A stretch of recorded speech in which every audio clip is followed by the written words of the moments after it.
যুক্তরাষ্ট্রের ইতিহাসের ভয়াবহতম সন্ত্রাসী হামলা 9/11-এর 24তম বছর আজ, যে হামলা বদলে দিয়েছিল বিশ্ব রাজনীতির মানচিত্র। 2001 সালের এই দিনে ছিনতাই করা যাত্রীবাহী বিমান দিয়ে চালানো হয় হামলা, যাতে নিহত হন প্রায় 3000 মানুষ। বৃহস্পতিবার নিহতদের স্মরণে যুক্তরাষ্ট্রের বিভিন্ন অঙ্গরাজ্যে হচ্ছে নানা আয়োজন।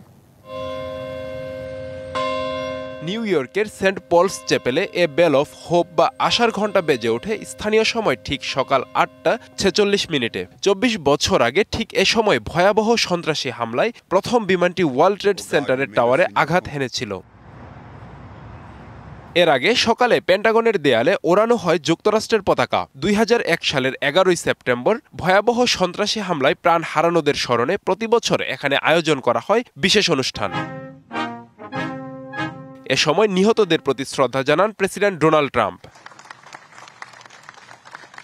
এদিন নিউ ইয়র্কে ওয়ার্ল্ড ট্রেড সেন্টার এলাকায় জোরদার করা হয়েছে নিরাপত্তা। নিহতদের পরিবারের জন্যই কেবল উন্মুক্ত রাখা হয় স্মরণসভা।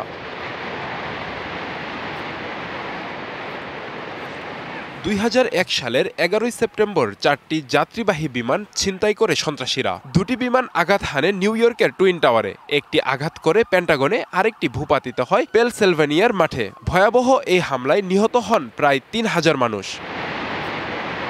আব্দুল আল মারুফ, বিবিসি নিউজ ডেস্ক।